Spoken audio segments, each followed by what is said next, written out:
Hello everyone. ഇന്ന് നമ്മൾ പഠിക്കാൻ പോകുന്നത് ജനറൽ ഡിഫെൻസസിനെ കുറിച്ചാണ്. ടോട്ടിലെ ഒരു വളരെ ചോദിക്കാൻ ചാൻസ് ഉള്ള ഒരു ഇമ്പോർട്ടൻറ്റ് ടോപ്പിക്കും കൂടെയാണ് ഈ ജനറൽ ഡിഫെൻസസ്. അപ്പോൾ നമുക്ക് എന്താണ് ജനറൽ ഡിഫെൻസസ് എന്ന് നോക്കാം.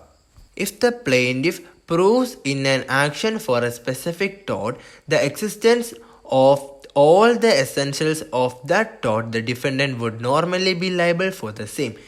എന്ന് വെച്ചാൽ നമ്മുടെ ഈ പ്ലെയിൻറ്റിഫ് ഒരു പ്രത്യേക ടോട്ടിൻ്റെ ആവശ്യഘട്ടങ്ങൾ തെളിയിച്ചാൽ മാത്രമേ ഡിഫൻഡൻറ്റ് ഉത്തരവാദിയാകൂ എന്ന് പറയുമ്പോൾ നമ്മുടെ ഈ പരാതി കൊടുത്ത ആൾ പരാതി കൊടുക്കുക.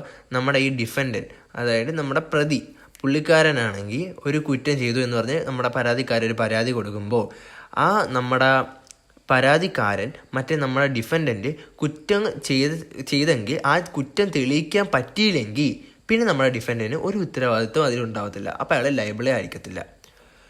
The defendant can however avoid his liability by taking plea of some defences. അതുപോലെ തന്നെ ചില ഡിഫൻസസ് ഉന്നയിച്ചുകൊണ്ട് നമുക്ക് ഈ ഡിഫൻഡൻറ്റിൻ്റെ ഉത്തരവാദിത്വം നമുക്ക് ഒഴിവാക്കാനും കഴിയും. There are some special defenses which are peculiar to some particular specific tort. For example, in an action for defamation, the defenses of privilege, fair comment or truth are available. ചില special ടോട്ടുകൾ സ്പെഷ്യലായ defence മാത്രമേ ഉപയോഗിക്കാൻ കഴിയൂ. അതിൻ്റെ എക്സാമ്പിളാണ് defamation കേസിൽ നമ്മുടെ ഈ privilege, സത്യം അല്ലെങ്കിൽ ന്യായമായ ഒപ്പീനിയൻ, അങ്ങനെയുള്ള ഡിഫൻസസ് അവൈലബിൾ ആണ്. The following are some of the general defences. ഇനി അടുത്ത ഏതൊക്കെയാണ് ജനറൽ ഡിഫൻസസ്, അതിൻ്റെ ഉപയോഗങ്ങൾ, അതൊക്കെ കുറിച്ചാണ് അടുത്ത പറയാൻ പോകുന്നത്. അപ്പോൾ first, defence of consent. Consent എന്ന് വെച്ചാൽ സമ്മതം. അപ്പോൾ ഇതിനകത്ത് നമുക്കാണെങ്കിൽ ഒരു മാക്സിം പഠിക്കാറുണ്ട്, വോളണ്ടറി നോൺ ഫിറ്റ് ഇഞ്ചുറിയ. ഞാൻ ഒന്നുകൂടെ പറയാം, വോളണ്ടറി നോൺ ഫിറ്റ് ഇഞ്ചുറിയ. ഇത് പ്രീവിയസ് ക്വസ്റ്റ്യൻ പേപ്പേഴ്സിൽ ഇങ്ങനെ റിപ്പീറ്റായിട്ട് വന്നുകൊണ്ടിരിക്കുന്നതാണ് ഈ ഒരു മാക്സിം. അപ്പോൾ എന്തോ സംഭവം നീ ഒന്ന് പറഞ്ഞുതരാം. ഈ വോളണ്ടറി നോൺ ഫിറ്റ് ഇഞ്ചുറി എന്ന് പറയുമ്പം നമ്മളിപ്പം അറിഞ്ഞുകൊണ്ട് നമുക്ക് അപകടം വരും എന്നറിഞ്ഞുകൊണ്ട് നമ്മളൊരു പ്രവൃത്തിയിലേക്ക് ചെന്നിട്ട് നമുക്ക് അപകടം പറ്റിക്കഴിഞ്ഞിട്ട് നമ്മൾ പിന്നെ കോടതിയിൽ പോയി കഴിഞ്ഞാൽ നമുക്ക് കോമ്പൻസേഷൻ കിട്ടത്തില്ല. അതായത് ഇപ്പം നിങ്ങളാണെങ്കിൽ ഞാനും നിങ്ങളും കൂടെ ഇപ്പം ക്രിക്കറ്റ് കളി കാണാൻ പോവാം. ക്രിക്കറ്റ് കളി കാണാൻ പോകുമ്പം നമുക്കൊരു പൊതുവായൊരു കോമൺ ആയിട്ടൊരു അറിവ് കാണും. ക്രിക്കറ്റ് കളിക്കുമ്പം അവിടെ ക്രിക്കറ്റ് പ്ലേയേഴ്സ് 6 അടിക്കും, 4 അടിക്കും, അവന്മാരങ്ങനെ ബോൾ അടിച്ച് തെറിപ്പിക്കും. അപ്പോൾ നിങ്ങൾ കണ്ടിട്ടുണ്ടല്ലോ, ഇങ്ങനെ ക്രിക്കറ്റ് പ്ലേയേഴ്സ് ഇങ്ങനെ ബോൾ വരുമ്പം ബാറ്റ് വീശി അടിച്ച് ആ 6 ഒക്കെ പോയി ഓഡിയൻസിൻ്റെ ആ ഏരിയ ചെന്ന് വീഴും. ചിലപ്പോൾ അവരുടെ മുഖത്തൊക്കെ കൊള്ളും. സ്റ്റിച്ച് ബോൾ ആയിരിക്കും. അപ്പോൾ അവർക്ക് എന്തെങ്കിലും ഇഞ്ചുറീസ് ചിലപ്പോൾ മുഖത്തൊക്കെ സംഭവിക്കും. അപ്പോൾ അങ്ങനെ ഞാനും നിങ്ങളും കൂടെ ഒരു ദിവസം കളി കാണാൻ പോയി. അങ്ങനെ IPL കാണാൻ പോയപ്പോഴത്തേക്ക് നമുക്കാണെങ്കിൽ നമ്മുടെ നേരെ ബോൾ വന്നു. അപ്പം നിങ്ങളുടെ മുഖത്ത് ബോൾ കൊണ്ട് ചിലപ്പം നിങ്ങളുടെ താടി ഇല്ലെങ്കിൽ പൊട്ടിയെന്ന് വിചാരിച്ചോ. സ്വിച്ച് ബോളാണേ, അപ്പം എന്തായാലും പൊട്ടിയപ്പം നമ്മളാണെങ്കിൽ കോടതിയിൽ പോവുക കോമ്പൻസേഷൻ കൊടുക്കാൻ വേണ്ടി. അപ്പോൾ നമ്മൾ കോടതി പറഞ്ഞ്, നിങ്ങൾ അറിഞ്ഞുകൊണ്ടല്ലേ പോയത് കളി കാണാൻ? നമ്മൾ അറിഞ്ഞുകൊണ്ടല്ലേ പോയത്? നമ്മൾ അറിഞ്ഞുകൊണ്ട് കളി ചെന്ന് അവിടെ ബോൾ കൊള്ളുമെന്ന് നമുക്കൊരു ബോധമുണ്ട്. എന്നിട്ട് നമ്മൾ കയറി ചെന്ന് ബോൾ മുഖത്ത് കൊണ്ട് അപ്പോഴത്തേക്ക് അത് ഈ വോളണ്ടറി നോൺ ഫിറ്റ് ഇഞ്ചുറി എന്ന മാക്സിമിൻ്റെ അണ്ടറിൽ വരും. അപ്പം നമുക്ക് നഷ്ടപരിഹാരം കിട്ടത്തുമില്ല. അപ്പം നമ്മൾ എന്ത് ചെയ്യണം? നമ്മുടെ മുഖവും പോയി, കയ്യിരിക്കുന്ന കാശും പോയി. അതിനാണ് വോളണ്ടറി നോൺ ഫിറ്റ് ഇഞ്ചുറി. അപ്പോൾ ഇത് ഓർത്ത് വെച്ചാൽ മതി. നമ്മൾ അറിഞ്ഞുകൊണ്ട് ഒരു മണ്ടത്തരത്തിലേക്ക് ചെന്ന് ചാടുക, ഇതാണ് വോളണ്ടറി നോൺ ഫിറ്റ് ഇഞ്ചുറി. ഇത് നിങ്ങൾ ഒരിക്കലും മറക്കത്തില്ല. അറിഞ്ഞുകൊണ്ട് നമ്മളൊരു പ്രശ്നത്തിലേക്ക് ചെന്നിട്ട് പിന്നെ കരഞ്ഞുകൊണ്ട് പോയി കഴിഞ്ഞാൽ കോടതി കോമ്പൻസേഷൻ തരത്തില്ല.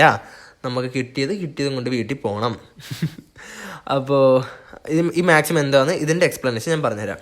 പക്ഷെ എൻ്റെ എക്സ്പ്ലനേഷൻ ഞാൻ പറഞ്ഞത് നിങ്ങൾക്ക് മറക്കത്തില്ല ഞാൻ പ്രതീക്ഷിക്കുന്നു. കാര്യം അറിഞ്ഞുകൊണ്ടൊരു പ്രവർത്തിക്ക് എന്നിട്ട് നമുക്ക് അവിടെ നിന്ന് കിട്ടി, നമ്മൾ വാങ്ങിച്ചുകൊണ്ട് വന്ന്.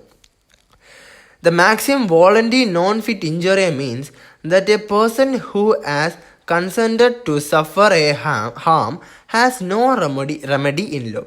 ഞാൻ പറഞ്ഞ കണക്ക് തന്നെ ഈ മാക്സിമം എന്ന് പറയുമ്പം ഒരു വ്യക്തി അയാൾ അറിഞ്ഞുകൊണ്ട് നമുക്കിപ്പം ഹാം സംഭവിക്കുമെന്ന് അറിഞ്ഞുകൊണ്ട് അയാൾ ഒരു പരിപാടിക്ക് ചെന്നിട്ട് അയാൾക്ക് ഒരു ഹാം സംഭവിച്ചു കഴിഞ്ഞാൽ പിന്നെ അയാൾക്ക് നിയമത്തിൽ ഒരു റെമഡി ഇല്ല. There is no remedy in law. അയാൾക്ക് ഒരു നഷ്ടപരിഹാരവും കിട്ടത്തില്ല. If the plaintiff has voluntarily consented to suffer some harm, he has not allowed to complain for that and he has no remedy in law. അപ്പം നമ്മുടെ ഈ പരാതിക്കാരൻ, ഇപ്പം plaintiff ഇപ്പം സ്വന്തമായി അറിഞ്ഞുകൊണ്ട് ഒരു പ്രശ്നം ക്രിയേറ്റ് ചെയ്ത് പിന്നെ ആ പേഴ്സൺ കംപ്ലൈൻറ്റ് കൊടുത്താൽ കോടതി ഉണ്ടല്ലോ കോടതി കോമ്പൻസേഷൻ ചോദിച്ചെന്നാലും കിട്ടത്തില്ല. ഞാൻ നേരത്തെ പറഞ്ഞില്ല ക്രിക്കറ്റ് കളിയുടെ കാര്യം, അത് മാത്രം ഓർത്ത് വെച്ചാൽ മതി. When you invite somebody to your house, ഇപ്പം നിങ്ങൾ നിങ്ങളുടെ വീട്ടിലോട്ട് എന്നെ ക്ഷണിക്കുക, ചിലപ്പോൾ ഫുഡ് കഴിക്കാൻ എന്തെങ്കിലും പാർട്ടിക്ക് എന്തെങ്കിലും ആയിരിക്കും. അപ്പോൾ U cannot sue him for trespass. അപ്പം നിങ്ങൾക്ക് എൻ്റെ പേര് കംപ്ലൈൻറ്റ് കൊടുക്കാൻ പറ്റത്തില്ല, ഞാൻ അതിക്രമിച്ച് നിങ്ങളുടെ വീട്ടിൽ കയറുന്നു, കാര്യം നിങ്ങൾ എന്നെ വിളിച്ചിട്ടല്ലേ ഞാൻ അങ്ങോട്ട് വന്നത്, അല്ല ഞാൻ അങ്ങോട്ട് കയറി വന്നതല്ലല്ലോ എന്നും പറഞ്ഞ് നമ്മുടെ വീട്ടിൽ പിരിവിന് വരുന്നത്, ഇലക്ഷൻ വോട്ട് പിടിക്കാൻ വരുന്നത്, അതൊന്നും ട്രസ്പാസ്സായിട്ട് കണക്കാക്കല്ലേ മക്കളെ. അതും ട്രസ്പാസ്സാണ്, ഒരു കണക്കിന് നോക്കിയാൽ അതിക്രമിച്ച് കയറുമില്ലേ. അടുത്ത വെന്യൂ അത് നമ്മൾ പറഞ്ഞത്. ഇനി അടുത്ത similarly you cannot sue a surgeon for battery after submitting to a surgical operation. അതായത് അതുപോലെ തന്നെ വേറൊരു സംഭവം എന്ന് വെച്ചാൽ രസകരമായ സംഭവം ഇത്. ഇപ്പം നിങ്ങൾക്ക് എന്തെങ്കിലും ഒരു ഓപ്പറേഷൻ ഉണ്ട്, നിങ്ങൾക്കിപ്പം എന്താ ഓപ്പറേഷൻ, ഒരു മുഴയുണ്ടെന്ന് വിചാരിച്ചോ ഇപ്പം എവിടെയെങ്കിലും. അപ്പം നിങ്ങളാണെങ്കിൽ ഡോക്ടറിൻ്റെ അടുത്ത് പോയി കണ്ടപ്പോൾ ഡോക്ടർ പറഞ്ഞ് ഇത് ഓപ്പറേഷൻ ചെയ്താൽ പറ്റത്തോളന്ന്. അങ്ങനെ നിങ്ങളവിടെ എഗ്രിമെൻ്റൊക്കെ സൈൻ ചെയ്ത് സെറ്റാക്കിയിട്ട് ആ ഓപ്പറേഷൻ്റെ അന്ന് പോയിട്ട് ഓപ്പറേഷനൊക്കെ കഴിയുമ്പം ഡോക്ടറിൻ്റെ ഡോക്ടർ നിങ്ങളെ അതായത് തൊട്ടു പിടിച്ചു അല്ലെങ്കിൽ തെള്ളി അങ്ങനെയൊക്കെ പറഞ്ഞ് നിങ്ങൾക്ക് ബാറ്ററി എന്ന് പറഞ്ഞൊരു സംഭവമുണ്ട്, അതിന് നേരെ കേസ് കൊടുക്കാൻ പറ്റത്തില്ല. It is because you have consented to these act. ഇത് നിങ്ങൾ ഈ പ്രശ്നത്തെ അതായത് നിങ്ങൾ ഈ പ്രവൃത്തിക്ക് സമ്മതം ഓൾറെഡി കൊടുത്ത്, അതായത് എഗ്രിമെൻറ്റ് നേരത്തെ നമ്മൾ എഴുതി ഒപ്പിട്ടായിരുന്നു, എന്നിട്ട് നിങ്ങൾ ഇതിന് നേരെ കേസ് കൊടുത്താൽ നിങ്ങൾക്ക് കോമ്പൻസേഷനും കിട്ടത്തില്ല, നിങ്ങളുടെ കേസ് നിൽക്കത്തില്ല, അവിടെ കോടതി അവരെല്ലാം വിളിച്ച് പറയും. അടുത്തത് consent to suffer the harm may be express or implied. Consent to suffer the harm may be express or implied. അതായത് നമ്മുടെ ഈ നാശം സംഭവിക്കാനുള്ള സമ്മതം ക്ലിയറായി അവതരിപ്പിക്കും, അല്ലെങ്കിൽ ഒരു സൂചന കൊടുക്കും.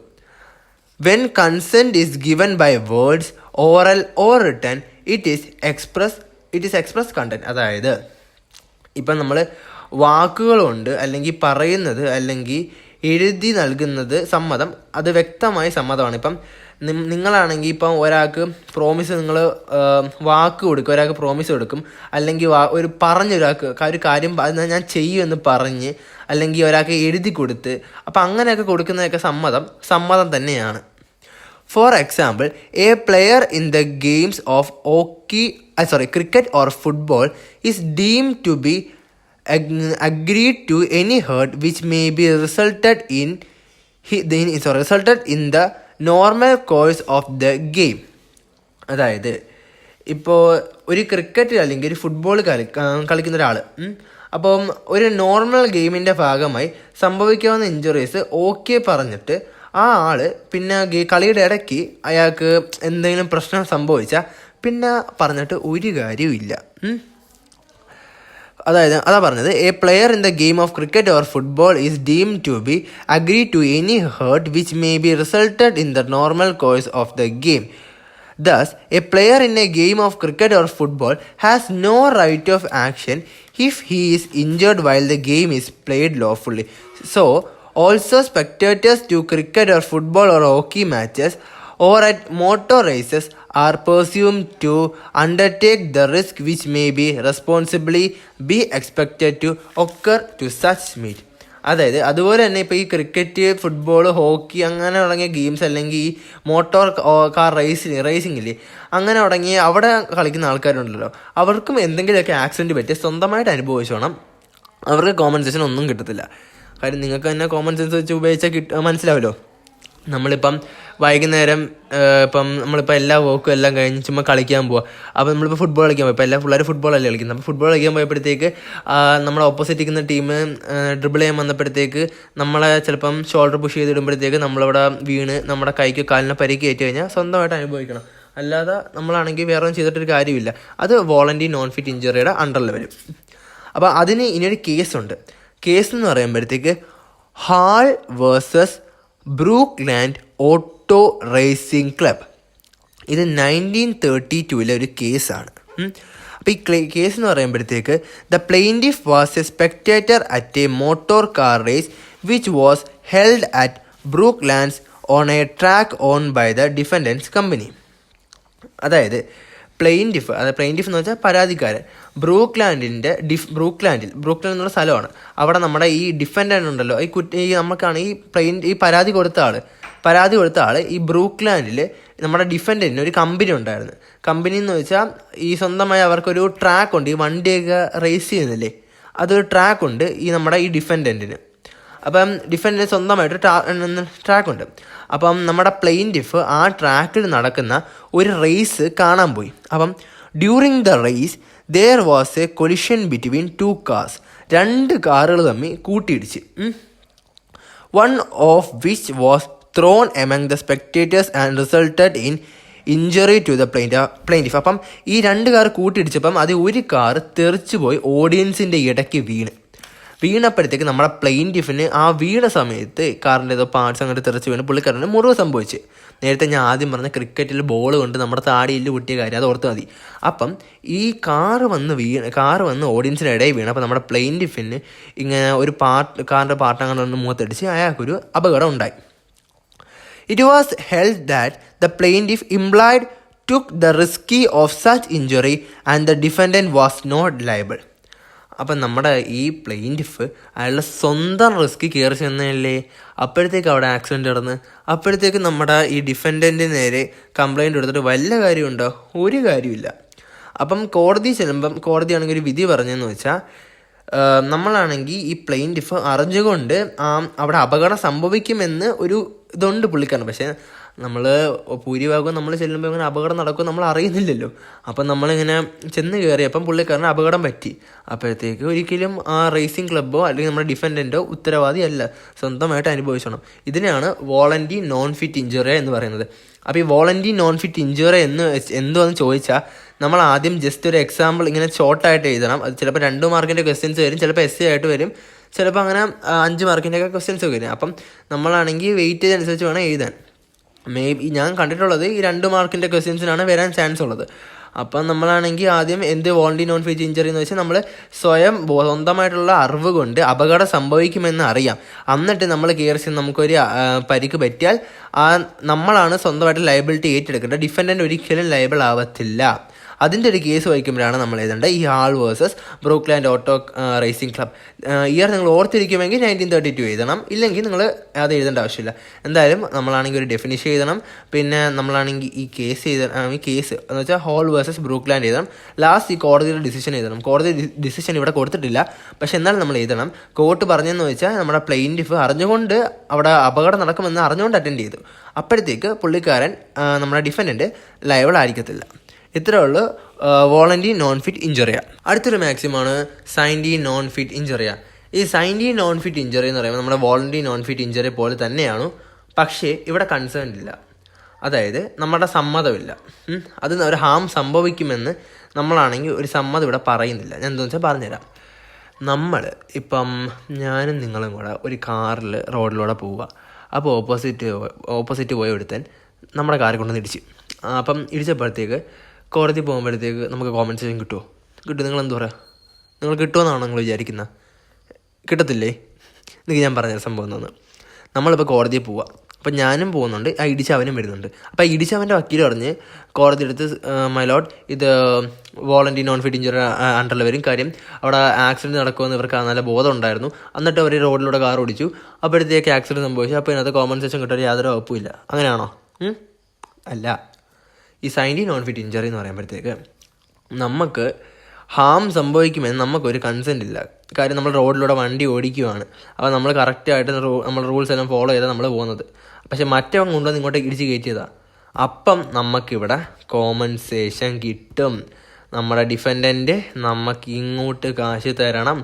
അപ്പം നമുക്ക് ആക്സിഡൻറ്റ് സംഭവിച്ചാലും നമുക്ക് നല്ല ലാഭവും. കാര്യം അവൻ ഇങ്ങോട്ട് കാശ് തരുമല്ലോ. അപ്പം ഇതെന്തോന്ന് ഞാൻ പറഞ്ഞുതരാം, എക്സ്പ്ലെയിൻ ചെയ്തുതരാം. അപ്പോൾ നമ്മുടെ സൈൻഡി നോൺ ഫിറ്റ് ഇഞ്ചറി എന്ന് പറയുമ്പോഴത്തേക്ക് it is to be noted that the maximum voluntary non fit injury applies only when there is concern to suffer the harm. അപ്പോൾ ഞാൻ നേരത്തെ പറഞ്ഞ പോലെ നമ്മുടെ വോളണ്ടറി നോൺ ഫിറ്റ് ഇഞ്ചറി എന്ന നിയമം ഉണ്ടല്ലോ, അപ്പം ബാധിക്കുന്നത് ഒരു വ്യക്തി അയാളുടെ സമ്മതത്തോടെ ഒരു ഹാം വരുമെന്ന് അയാൾക്ക് അറിയാം, എന്നിട്ടും അയാളെ കയറി ചെയ്യുന്നതാണ് വോളണ്ടറി നോൺ ഫിറ്റ് ഇഞ്ചറി. ഞാൻ പറഞ്ഞില്ലേ. അപ്പം അടുത്തത് it does not apply when there is only knowledge of any danger. അതായത് അപകടം സംഭവിക്കാമെന്ന് അറിവ് മാത്രമുണ്ടെങ്കിൽ ആ നിയമം ബാധകമല്ല. Mere knowledge of an impending danger does not amount to consent of the plaintiff. അപ്പം ആ അപകടം ആ അപകടം നടക്കാൻ വേണ്ടി ഏറെക്കുറെ സാധ്യത ഉണ്ട് എന്ന് അറിവ് മാത്രമുണ്ടെങ്കിൽ അത് സമ്മതമായി കരുതാറില്ല.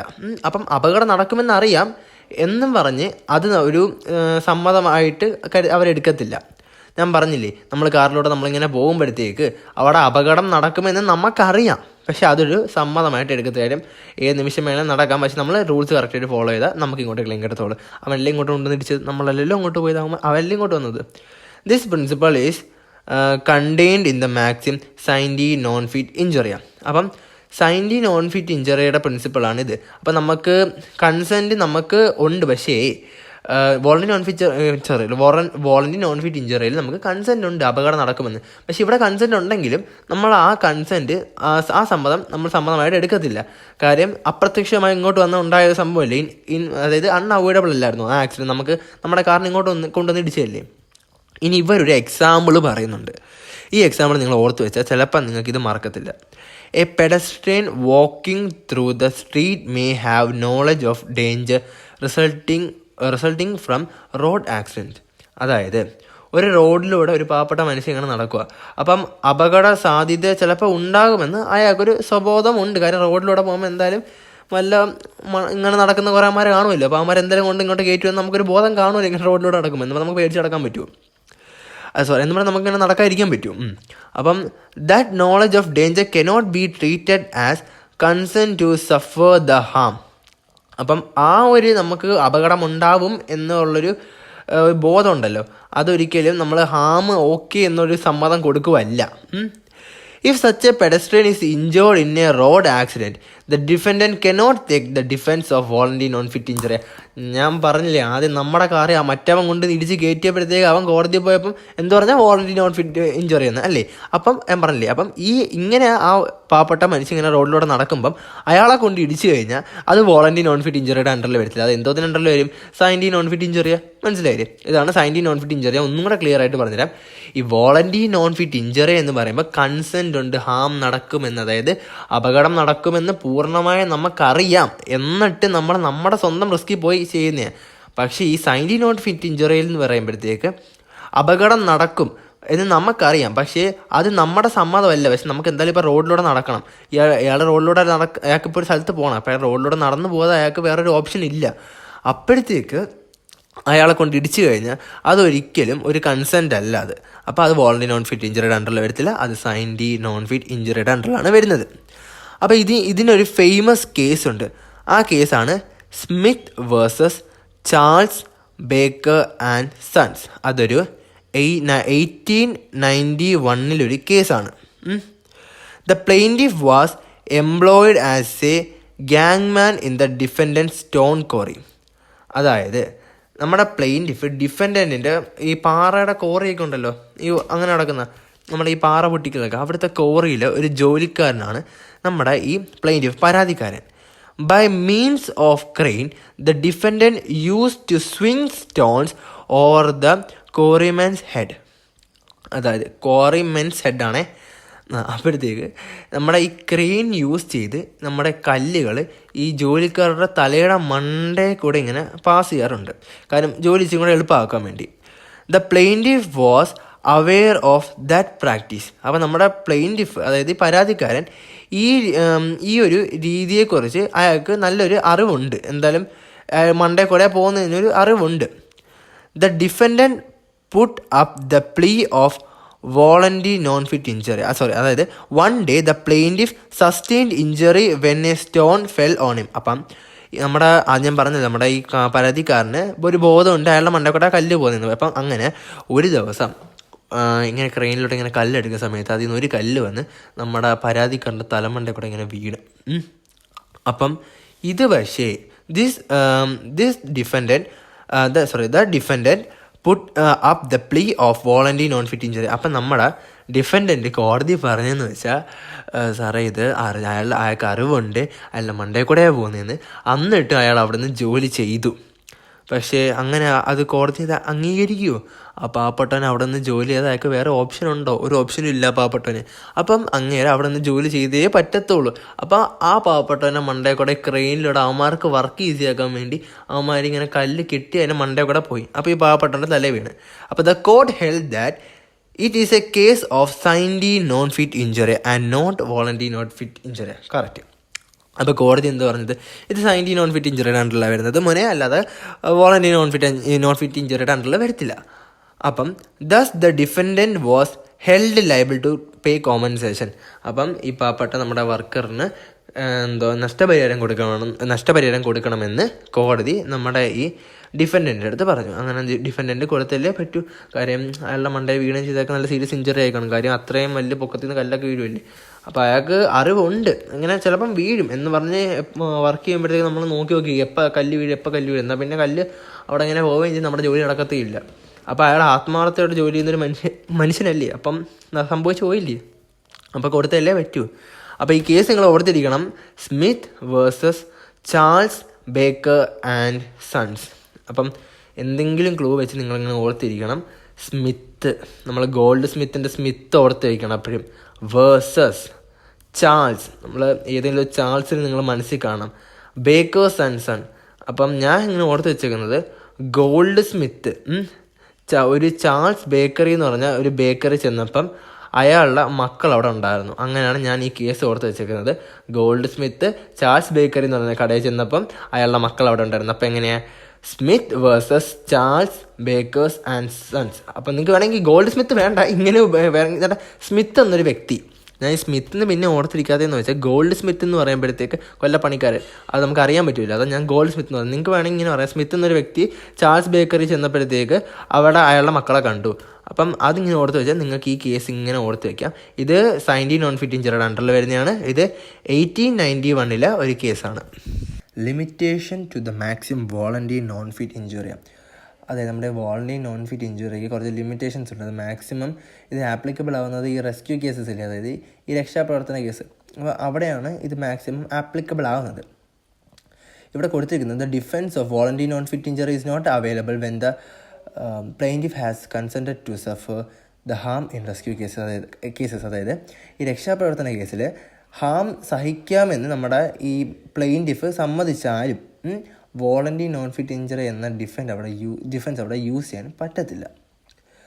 In spite of the fact that the plaintiff has consented to suffer the harm, he may still be entitled to his action against the defendant in rescue cases. അതായത് ഈ ഹാം സഹിക്കാൻ സമ്മതം നൽകിയിട്ടുണ്ടെങ്കിലും ഈ രക്ഷാപ്രവർത്തനത്തിലാണ് എന്ന കണ്ടീഷൻ വന്ന് നമുക്ക് ഈ ഡിഫൻഡൻറ്റിനെതിരെ കേസ് ഫയൽ ചെയ്യാൻ റൈറ്റ് ഉണ്ട്. അടുത്തത് rescue cases from an expectation to the application of the doctrine of volenti non fit injury. അതായത് വോളണ്ടറി നോൺ ഫിറ്റ് ഇഞ്ചുറി എന്ന മാക്സിം ഒഴിവാക്കുന്ന സാഹചര്യമാണ് ഈ രക്ഷാപ്രവർത്തനങ്ങൾ. ഇനി അതിനൊരു ഫേമസ് കേസുണ്ട്, ഹൈനസ് വേഴ്സസ് ഹാർഡ്വുഡ്. ഇതിനെനിക്കൊരു ക്ലൂ ഇല്ല, നിങ്ങൾ കാണാൻ പഠിച്ചേ പറ്റത്തുള്ളൂ കേട്ടോ മക്കളെ. എനിക്ക് Haynes versus Harwood, HARWOOD, Harwood. അത് നടന്നിരിക്കുന്നത് 1935 1935 ഈ കേസ് നടന്നിരിക്കുന്നത്. ഈ കേസ് എന്ന് വെച്ചാൽ the defendant servant left A 2-horse van unattended in a street.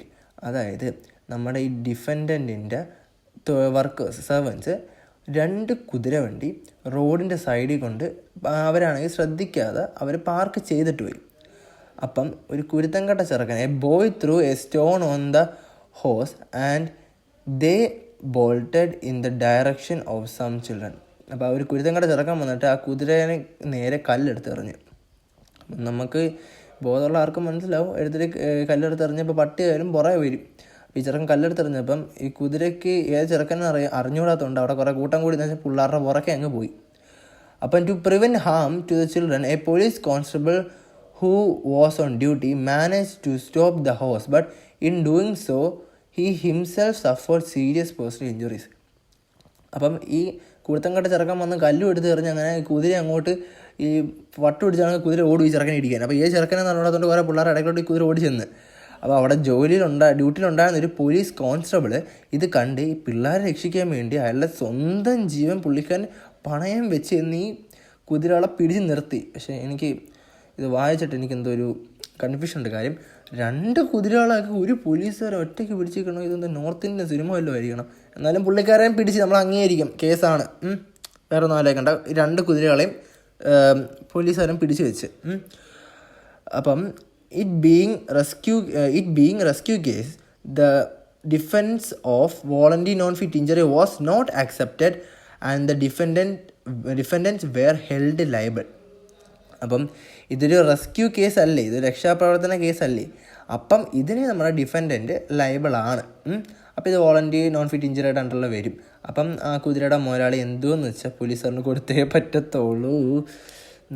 Okay, അപ്പോൾ ഇതാണ് ഈ വോളണ്ടറി നോൺ ഫിറ്റ് ഇഞ്ചറിയുടെ ലിമിറ്റേഷൻസ്. അപ്പം മറ്റേ വോളണ്ടറി നോൺ ഫിറ്റ് ഇഞ്ചറി പറഞ്ഞ് നമ്മളിവിടെ സൈൻഡി നോൺ ഫിറ്റ് ഇഞ്ചറി പറഞ്ഞു, ഇനി വോളണ്ടറി നോൺ ഫിറ്റ് ഇഞ്ചറിയുടെ ലിമിറ്റേഷൻസും പറഞ്ഞു. ഇതാണ് ജനറൽ ഡിഫെൻസിലെ ഒന്നാമത്തത്. ഓക്കെ, അപ്പോൾ വോളണ്ടറി നോൺ ഫിറ്റ് ഇഞ്ചറി വെച്ച് നമ്മൾ ഇത്രയാണ് എഴുതേണ്ടത്. ഞാൻ വോളണ്ടറി നോൺ ഫിറ്റ് ഇഞ്ചറീസ് ഒന്നുകൂടെ പറഞ്ഞുതരാം.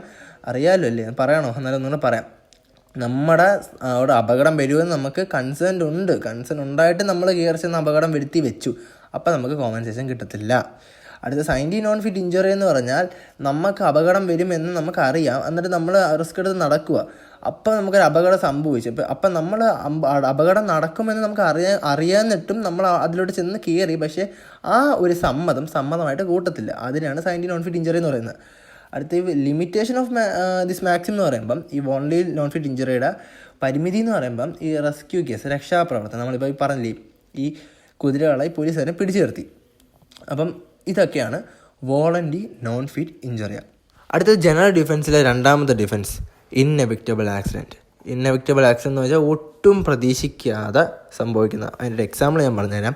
നമ്മളിപ്പം ഞാനും നിങ്ങളും കൂടെ ഒരു കാറിൽ പോവുകയാണ്. അപ്പം നമ്മൾ നല്ല ഹൈ അലേർട്ടൊക്കെ എടുത്തിട്ട് നമ്മൾ റോഡിൽ ലൈനൊക്കെ നോക്കി കറക്റ്റായിട്ട് പതുക്കെ ഒരു 40 കിലോമീറ്റർ സ്പീഡിൽ പോകുമ്പോൾ ഒരുത്തം പെട്ടെന്ന് നമ്മുടെ ഓപ്പോസിറ്റ് സൈഡിൽ സ്പീഡിൽ വന്ന് നമ്മുടെ വണ്ടി കയറി ഇടിക്കുമോ, നമ്മൾ പ്രതീക്ഷിക്കുന്ന നമ്മൾ ഇടിക്കുമെന്ന്. പക്ഷേ അവൻ ചിലപ്പം ബ്രേക്ക് നഷ്ടപ്പെട്ടായിരിക്കും വന്നിരിക്കുന്നത്. അതൊരു അൺഎക്സ്പെക്റ്റഡ്. അപ്പം അതിന് വേറെ പേര് അറിയപ്പെടുന്നതാണ് അൺഅവോയ്ഡബിൾ ആക്സിഡൻറ്റ്. ഇതൊരു കീ പോയിൻ്റാണ്. നിങ്ങൾ പറയാം അൺഅവോയ്ഡബിൾ ആക്സിഡൻറ്റ്. ഈ ഇന്നെവിക്റ്റബിൾ ആക്സിഡൻറ്റ് എന്ന് വെച്ചാൽ നിങ്ങൾ അൺഅവോയ്ഡബിൾ ആക്സിഡൻറ്റ് ഇത് എവിടെയെങ്കിലും എക്സാമിന് ചോദിച്ചാൽ ഇതിൻ്റെ ഇടയിൽ തിരുമ്മി കയറ്റണം, എന്നിട്ട് അണ്ടർലൈൻ ചെയ്ത് ഒരു മാർക്ക് കിട്ടാവുന്ന ഒരു കീ പോയിൻ്റാണ് ഇന്നെവിക്റ്റബിൾ ആക്സിഡൻറ്റ്, അൺഅവോയ്ഡബിൾ ആക്സിഡൻറ്റ്. അപ്പോൾ ഇവിടെ കൊടുത്തിരിക്കുന്നത് accident means an unexpected injury, ഒട്ടും പ്രതീക്ഷിക്കാതെ സംഭവിക്കുന്ന ഒരു injury. It is inevitable accident. It is inevitable accident if the unexpected injury could not have been foreseen and avoided in spite of reasonable care on the part of the defendant. Inevitable accident is a good defense if the defendant can show that they neither intended to injury the plaintiff nor could be avoided the injury by taking responsible care. ഒന്നും മനസ്സിലായില്ലല്ലോ, പറഞ്ഞുതരാം. നമ്മൾ ഭയങ്കര സുരക്ഷ എടുത്തിട്ടും അതിനെ മുൻകൂട്ടി കാണാനോ സ്റ്റോപ്പ് ചെയ്യാനോ നമ്മളെ കൊണ്ട് കഴിഞ്ഞില്ല. അതാണിത് ഇവിടെ ഉദ്ദേശിക്കുന്നത്. The defendant can avoid his liability by pleading the defence of inevitable accident if the following conditions are satisfied. ഇവിടെ കുറച്ച് കണ്ടീഷൻസ് പറയുന്നുണ്ട്. അതൊക്കെ ഉണ്ടെങ്കിൽ അതൊരു ഇന്നെവിക്റ്റബിൾ ആക്സിഡൻറ്റ്, അതായത് ഒരു അൺഅവോയ്ഡബിൾ ആക്സിഡൻറ്റ് ആയിരിക്കുമെന്നാണ് പറഞ്ഞിരിക്കുക. അപ്പോൾ ഡിഫെൻഡൻറ്റിന് ലയബിലിറ്റി ഡിഫെൻഡൻറ്റിൻ്റെ തലേന്ന് ഇതൊക്കെ ഊരാൻ വേണ്ടി ഇതൊക്കെ സംഭവിച്ചെന്നും പറയാം. അതായത് നമ്മളിപ്പം നമ്മുടെ കാർ എടുത്തും കൊണ്ട് ഇടിച്ചില്ലേ, അവൻ ഈ പറയുന്ന സാധനങ്ങൾ വല്ലതും ഉണ്ടെങ്കിൽ അവൻ വേണമെങ്കിൽ ഇന്നെവിക്റ്റബിൾ ആക്സിഡൻ്റ് എന്ന് പറഞ്ഞ് നമുക്ക് അയാളുടെ തലേന്ന് ഊരിക്കളയാത്. അപ്പോൾ അതിൻ്റെ കണ്ടീഷനിൽ ഒന്നാമത്തെ പറയുന്നത് the defendant should have done an act. വലിയ കാര്യമായി ഡിഫെൻഡൻറ്റ് ഒരു ആക്ട് ചെയ്തിരിക്കണം, അതായത് നമ്മുടെ പ്രതി ഒരു കുറ്റം ചെയ്തിരിക്കണം, ഒരു ആക്ട് ചെയ്തിരിക്കണം. The act of the defendant should have resulted in injury to the plaintiff. അയാൾ ചെയ്ത ആക്ട് ഉണ്ടല്ലോ പ്ലെയിൻറ്റിഫിന് പരിക്കേൽപ്പിച്ചിരിക്കണം. അതായത് നമ്മൾ കാറിൽ പോകുമ്പം മറ്റേ നമ്മുടെ കാർ ഇടിച്ചില്ലേ, അപ്പോൾ കാർ ഇടിച്ചപ്പോൾ നമുക്ക് പരിക്കേറ്റിരിക്കണം അതിൽ. മൂന്നാമത്തെ the defendant should not have expected such injury. അതായത് നമ്മുടെ ഡിഫൻഡൻ്റ് ഉണ്ടല്ലോ, ആ പാവപ്പെട്ടവൻ നമ്മൾ ഓടിച്ചുകൊണ്ട് നിന്നപ്പം അയാൾ നമ്മുടെ കാറിൽ കൊണ്ടുവന്ന് ഇടിച്ചില്ലേ, അപ്പം ഇടിക്കുമെന്ന് അയാൾക്കൊരു ഒരു ഉറപ്പ് കാണില്ല, ഇടിക്കുമെന്ന് അയാൾ അറിഞ്ഞില്ല, അയാൾ അറിയാതെ കൊണ്ട് ഇടിച്ചതാണ്. അടുത്ത മൂന്നാമത്തെ, the defendant could not have foreseen such injury. അപ്പം അങ്ങനെ ഒരു ഇഞ്ചുറി നമുക്ക് സംഭവിക്കാമെന്ന് നമ്മുടെ ഡിഫൻഡൻറ്റ് മുൻകൂട്ടി കണ്ടിരിക്കലും. The defendant could not avoid such injury in spite of reasonable care on his part. അപ്പം നല്ല സേഫ്റ്റി പുലർത്തിയിട്ടും ആ ഇഞ്ചുറി തടുക്കാനായില്ല എന്ന് തെളിയിക്കണം നമ്മുടെ ഡിഫൻഡൻറ്റ് നമ്മൾ നല്ല സേഫ്റ്റി എടുത്തിട്ടും നമ്മളെ കൊണ്ടൊന്ന് ഇടിച്ചല്ലേ ഡിഫൻഡൻറ്റ്. അപ്പം അയാൾ അത് പ്രൂവ് ചെയ്യാൻ അയാളെ കൊണ്ട് കഴിയണം. ഇനി ആറാമത്തത്, the defendant should not have intended to cause such injury to the plaintiff. അതായത് നമ്മുടെ ഡിഫൻഡൻ്റ് ഉണ്ടല്ലോ, ഡിഫൻഡൻറ്റിന് ഇഞ്ചുറി സംഭവിക്കാനുള്ള ഉദ്ദേശം ഉണ്ടായിരിക്കലും എന്നും അയാൾ പ്രൂവ് ചെയ്യണം. ഇത്രയും ഈ 6 കണ്ടീഷൻ ഉണ്ടെങ്കിൽ മാത്രം ഡിഫൻഡൻറ്റ് ലയബിൾ ആയിരിക്കത്തില്ല. ഓക്കെ, ഇപ്പം ഞാനും നിങ്ങളും കൂടെ കാറിൽ പോവാം. അപ്പം എന്നെയാണെങ്കിൽ ഈ ഡിഫൻഡൻറ്റിന് നേരത്തെ മുൻകൂട്ടി ഒരു വൈരാഗ്യമുണ്ട്, ഞാൻ ചിലപ്പം അങ്ങനെ എന്തെങ്കിലും ചെയ്ത് കാണാം. അപ്പോൾ അയാൾ ഇവനെ പറ്റിയ അവസരം തട്ടുമെടുത്ത് നമുക്കാണെങ്കിൽ ഈ ഒരു MACT എന്ന് വെച്ചാൽ മോട്ടോർ വെഹിക്കിൾ ആക്സിഡൻറ്റിന് അണ്ടറിൽ വരുന്നതാണിത്. അപ്പം നമുക്കാണെങ്കിൽ ഒരു ആക്സിഡൻറ്റ് സംഭവിച്ചു, അപ്പോൾ ആക്സിഡൻറ്റ് മരിച്ചെന്നങ്ങ് ആവുമെന്ന് വിചാരിച്ച് ഡിഫൻഡർ നമ്മളെ കൊണ്ട് ഇടിച്ചാൽ അത് ഡിഫൻഡർ ലയബിൾ ആവും. പക്ഷേ അയാളൊന്നും അറിഞ്ഞില്ല എന്ന് വന്ന് നമ്മളെ കൊണ്ട് ഇടിച്ചു, അപ്പോൾ MACT കേസ് അത്. അപ്പോഴത്തേക്ക് മോട്ടോർ വെഹിക്കിൾ ആക്സിഡൻറ്റ്, അപ്പോൾ നമുക്ക് ഇങ്ങോട്ട് ക്ലെയിം അല്ലാതെ കിട്ടും. അത് നമുക്ക് ഇൻഷുറൻസ് ആൾക്കാരെ തരുന്നത്. അല്ലെങ്കിൽ ഈ നമ്മളിപ്പോൾ ഒരു 6 കണ്ടീഷൻസ് പറഞ്ഞില്ലേ, ഈ 6 കണ്ടീഷൻസ് ഇയാൾ ഫോളോ ചെയ്തിട്ടുണ്ടെങ്കിൽ അയാൾ ഇതിനകത്ത് ലയബിൾ അല്ല. മനസ്സിലായോ? അപ്പോൾ ഇനി ഇതിനൊരു കേസ് നമുക്ക് പഠിക്കാനുണ്ട്. ഇതിൻ്റെ കേസാണ് സ്റ്റാൻലി വേഴ്സസ് പൗവൽ. ഞാൻ ഇതിനകത്ത് ഞാനൊരു ക്ലൂ പറഞ്ഞുതരാം. സ്റ്റാൻലി പൗഡർ ഇട്ടു എന്നാണ് ഞാൻ പറയുന്നത്. ഞാൻ ഓർത്ത് സ്റ്റാൻലി പൗഡർ ഇട്ടു. അപ്പം പക്ഷേ നിങ്ങൾ ഓർത്ത് വെക്കേണ്ട, സ്റ്റാൻലി പൗഡർ ഇട്ടെന്ന് അവിടെ എക്സാമ്പിൾ ഇപ്പോൾ എഴുതിയെങ്കിലും Stanley versus Powell, POWELL, Powell. നിങ്ങൾക്ക് വേറെ എന്തെങ്കിലും ക്ലൂ ഉണ്ടെങ്കിൽ നിങ്ങൾ ഓർത്ത് വെച്ചോ. ഈ കേസ് നടന്നേക്കുന്ന വർഷം 1891, 1891 ഈ കേസ് നടന്നിരിക്കുന്നത്. അപ്പം ഈ കേസ് എന്ന് പറയുമ്പം the plaintiff and the defendant, അതായത് നമ്മുടെ പരാതിക്കാരനും പ്രതിയും, who way members of A shooting party, നമ്മുടെ ഷൂട്ടിംഗ് ക്ലബിലെ മെമ്പേഴ്സാണ് ഈ നമ്മുടെ വാദിയും പ്രതിയും. അപ്പം ഇവർ രണ്ടുപേരും വെൻ ഫോർ ഫിസൻ ഷൂട്ടിംഗ്, അതായത് ഫിസൻ എന്ന് പറഞ്ഞൊരു ബേർഡാണ്. അപ്പം ആ ബേർഡിനെ ഷൂട്ട് ചെയ്യാൻ വേണ്ടി ഇവർ രണ്ടുപേരും പോവുകയാണ്. The defendant fired at a pheasant, but the shot from his gun glanced off an oak tree and injured the plaintiff. അപ്പം നമ്മുടെ ഈ ഡിഫൻഡൻറ്റ് ഷൂട്ട് ചെയ്ത് ഈ ബേർഡിനെ നോക്കി ഷൂട്ട് ചെയ്ത്, അപ്പം ഈ ആൽമരം ഉണ്ടല്ലോ, വള്ളി പോലത്തെ, അതാണ് ഓക്ക് ട്രീ. അപ്പം അവിടെ പോയി കൊണ്ടിട്ട് തിരിച്ച് വന്ന്, റബ്ബർ ബുള്ളറ്റാണത്, നേരെ പോയി കൊണ്ടിട്ട് തിരിച്ച് വന്ന്. അപ്പം തിരിച്ച് വന്നിട്ട് നമ്മുടെ പ്ലെയിൻറ്റിഫിൻ്റെ ദേഹത്ത് കൊണ്ട് അപ്പോൾ അയാൾക്ക് ഇഞ്ചുറി പറ്റി. അപ്പോൾ it was held that the injury was accidental and defendant was not liable. അയാളെ കുറ്റം പറയാനും പറ്റത്തില്ലല്ലോ. നമ്മുടെ ഈ പുള്ളിക്കാരൻ ഷൂട്ട് ചെയ്തപ്പോൾ ആ ബേർഡിനെ കൊണ്ടില്ല, കുഞ്ഞമില്ല, മണ്ടൻ ഒന്നാമത്തെ ഉന്നില്ല, എന്നാൽ പിന്നെ എന്തിനാണ് വെടിവെക്കാൻ പോകുന്നത്? എന്നിട്ട് അയാൾ വെടിവെച്ച് ആ മരത്തിൽ കൊണ്ട് തിരിച്ച് വന്നിട്ട് നമ്മുടെ പാവം ഈ പ്ലെയിൻറ്റിഫിൻ്റെ ദേഹത്ത് കൊണ്ട് അങ്ങനെയൊക്കെ മുറിവേറ്റ്. അപ്പോൾ ഇയാളെ ലയബിളല്ല. എന്നാലും ആ പാവപ്പെട്ടവന് കോമ്പൻസേഷൻ കൊടുക്കേണ്ടതാണ്. പോട്ടെ എന്നാൽ ഈ കേസിൽ ഇവിടെ അങ്ങനെ കൊടുക്കല്ലോ എന്നാണ് പറഞ്ഞേക്കുന്നത്. അതിനെയാണ് ഇന്നെവിക്റ്റബിൾ ആക്സിഡൻറ്റ് എന്ന് പറയുന്ന കാര്യം. അതും നമ്മൾ ഈ കോടതിയുടെ ചിന്താഗതിയിൽ നോക്കുമ്പോഴത്തേക്ക് അയാൾ അറിഞ്ഞുകൊണ്ടല്ലല്ലോ ഷൂട്ട് ചെയ്താൽ. അറിഞ്ഞുകൊണ്ട് ഷൂട്ട് ചെയ്താണെങ്കിൽ ആ ബേർഡിനെ ഷൂട്ട് ചെയ്യണം, ഡയറക്റ്റ് അങ്ങ് പ്ലെയിൻറ്റിഫിൻ്റെ നെഞ്ചത്തോട്ട് അങ്ങ് വെടിവെച്ചാൽ പോരെ.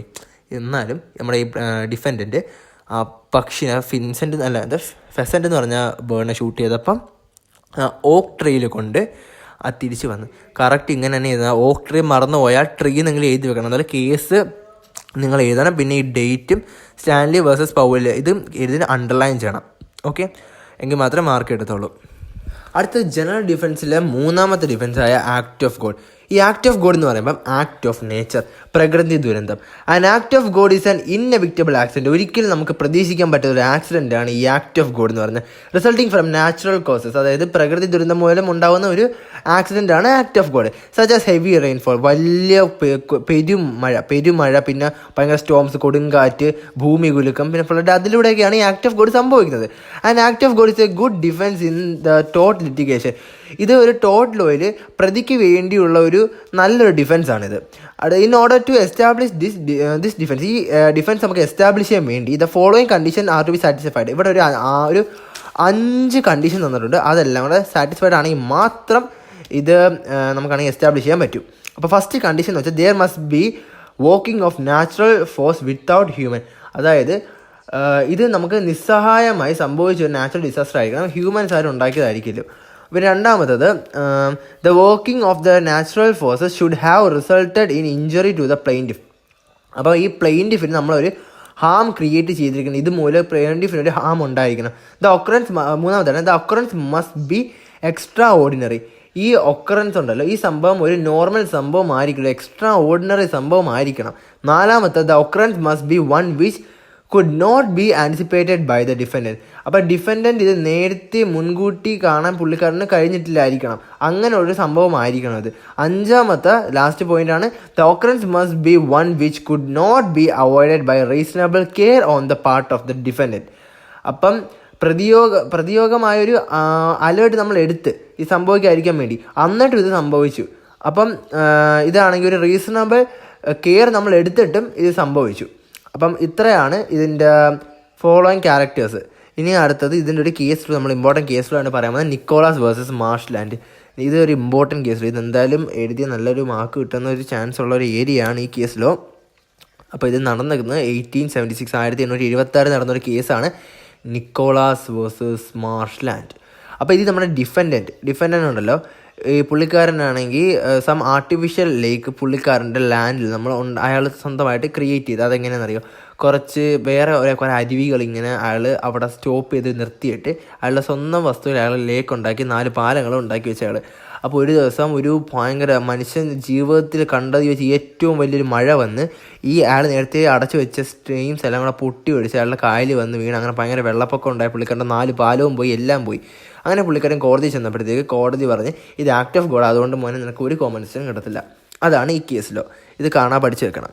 ഇത്രയേ ഉള്ളൂ ആക്ട് ഓഫ് ഗോഡ്. ഒന്നുകൂടെ ഞാൻ പറയാം, ആക്ട് ഓഫ് ഗോഡ് എന്ന് പറയുന്നത് പ്രകൃതി ദുരന്തമാണ്.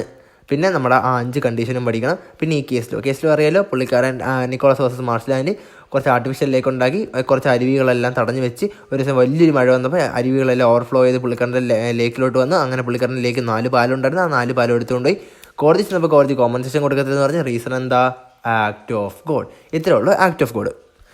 അടുത്ത ജനറൽ ഡിഫെൻസിലെ 4ാമത്തെ ഡിഫെൻസായ പ്രൈവറ്റ് ഡിഫെൻസ്.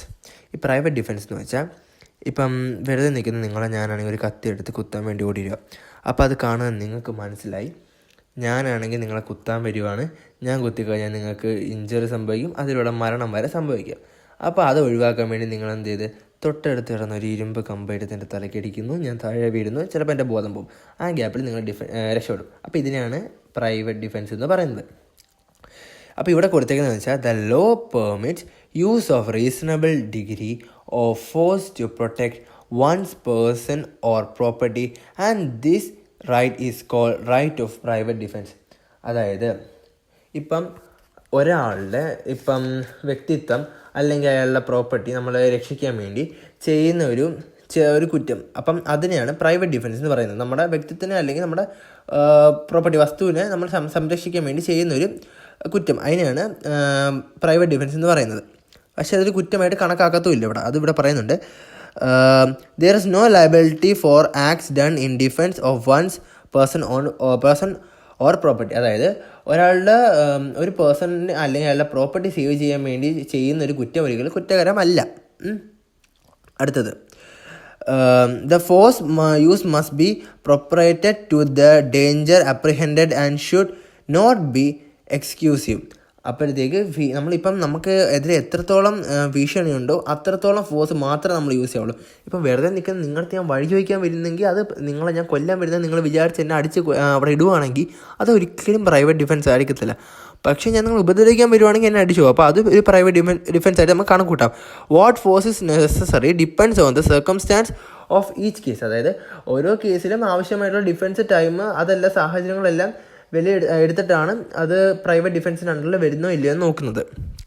ഇനി നമ്മൾ ഇതിൻ്റെ ഒരു ഫേമസ് കേസ് നോക്കാൻ പോവാ, Bird versus Holbrook. The defendant has put up spring guns in his garden without fixing any notice about the same, and a trespasser was seriously injured by its automatic discharge. It was held that the plaintiff was entitled to recover compensation as the force used here was greater than the occasion demanded. അതായത് നമ്മുടെ defendant ഉണ്ടല്ലോ, അയാൾക്കൊരു വലിയ പൂന്തോട്ടമുണ്ട്. അപ്പം ആ പൂന്തോട്ടത്തിൽ സംരക്ഷിക്കാൻ വേണ്ടി നമ്മുടെ ഡിഫൻഡൻറ്റ് ഈ സ്പ്രിംഗ് ഗൺസ് വെച്ച്, സ്പ്രിംഗ് ഗൺസ് എന്ന് വെച്ചാൽ നമ്മളിപ്പോൾ എന്തെങ്കിലും ഒരു അനക്കം തട്ടിയാൽ ആ ഗൺ ഓട്ടോമാറ്റിക്കായിട്ട് പ്രവർത്തിക്കും. അപ്പം ഒരു പേഴ്സൺ ട്രസ്പാസ് ചെയ്ത അയാളുടെ പ്രോപ്പർട്ടിയിലോട്ട്, അപ്പം പ്രോപ്പർട്ടിയിലോട്ട് ട്രസ്പാസ് ചെയ്തപ്പോഴത്തേക്ക് ഈ സ്പ്രിംഗ് ഗൺ ഓട്ടോമാറ്റിക്കായിട്ട് വർക്ക് ചെയ്യുകയും മറ്റേ ട്രസ്പാസ് ചെയ്ത ആൾക്ക് ഒരു സീരിയസ് ഇഞ്ചുറി ഉണ്ടായി. അപ്പോൾ കോടതി പോയപ്പോഴത്തേക്ക് നമ്മുടെ ഡിഫൻഡൻ്റ് ലോയർ വാദിച്ചതെന്ന് വെച്ചാൽ ഇത് പ്രൈവറ്റ് ഡിഫൻസിന് അണ്ടറിൽ വരുന്ന കാര്യം അയാളുടെ പ്രോപ്പർട്ടി സംരക്ഷിക്കാൻ വേണ്ടി ചെയ്ത ഒരു കുറ്റമാണ് ഇത്. അപ്പോൾ ഇത് പ്രൈവറ്റ് ഡിഫൻസിൻ്റെ അണ്ടറിൽ വരും. പക്ഷേ നമ്മുടെ പ്ലെയിൻറ്റിഫിൻ്റെ ലോയർ പറഞ്ഞത് ഇയാൾ ഫസ്റ്റ് ഓഫ് ഓൾ ഒരു ബോർഡോ ഒരു അലേർട്ടിൻ്റെ ഒരു സിമ്പൽ പോലും അവിടെ പുറത്ത് വെച്ചില്ല. അപ്പം ഇതൊന്നും കാണാതെയാണ് നമ്മുടെ പ്ലെയിൻറ്റിഫ് ആ പൂന്തോട്ടത്തിലോട്ട് കയറി ചെന്നത്. അപ്പോഴത്തേക്കാണ് ഓട്ടോമാറ്റിക് ഗൺ അവിടെ വർക്ക് ആയതും ഇയാൾക്ക് സീരിയസ്ലി ഇഞ്ചുർ ആയതും. അപ്പം അതുകൊണ്ട് ബോർഡൊന്നും വെക്കാത്തതുകൊണ്ട് നമ്മുടെ ഡിഫൻഡൻ്റ് ഇവിടെ ലയബിളാണ്. അത് മാത്രമല്ല നമ്മുടെ പ്ലെയിൻറ്റിഫിന് കോമ്പൻസേഷനും കൊടുക്കണം. ഇതാണ് കോടതിയുടെ ഡിസിഷൻ. അപ്പോൾ പ്രൈവറ്റ് ഡിഫൻസ് മനസ്സിലായല്ലോ. പ്രൈവറ്റ് ഡിഫൻസ് എന്ന് വെച്ചാൽ നമ്മുടെ സ്വത്തിനെയോ നമ്മളെയോ സംരക്ഷിക്കാൻ വേണ്ടി നമ്മൾ ചെയ്യുന്ന ഒരു ചെറിയ കുറ്റം, അതൊരിക്കലും കുറ്റമായിട്ട് കണക്കാക്കത്തില്ല. പിന്നെ പറയാനുള്ളതെന്ന് വെച്ചാൽ ഈ ഓരോ പ്രൈവറ്റ് ഡിഫൻസിനും അതിൻ്റേതായ ഒരു, ഇപ്പം ആ ഭീഷണി എത്രത്തോളമാണോ അത്രത്തോളം മാത്രമേ നമ്മൾ ഫോഴ്സ് ഉപയോഗിക്കാവുള്ളൂ. അതിൽ കൂടുതൽ ഉപയോഗിച്ചാൽ പ്രൈവറ്റ് ഡിഫൻസിന് അണ്ടറിൽ വരത്തില്ല. അവിടെ നമ്മുടെ ബേർഡ് വേഴ്സസ് ഹോൾബ്രൂക്കിൻ്റെ കേസ് ഉണ്ടല്ലോ, അവിടെ ബോർഡ് വെച്ചിട്ടെന്ന് പറഞ്ഞാൽ മറ്റേ കോമ്പൻസേഷൻ കൊടുക്കേണ്ടി വന്നത്. സോ ഇത്രയാണ് പ്രൈവറ്റ് ഡിഫൻസ്. അടുത്ത് നമ്മൾ പഠിക്കാൻ പോകുന്നത് ജനറൽ ഡിഫൻസിലെ 5ാമത്തെ ഡിഫൻസായ മിസ്റ്റേക്ക്.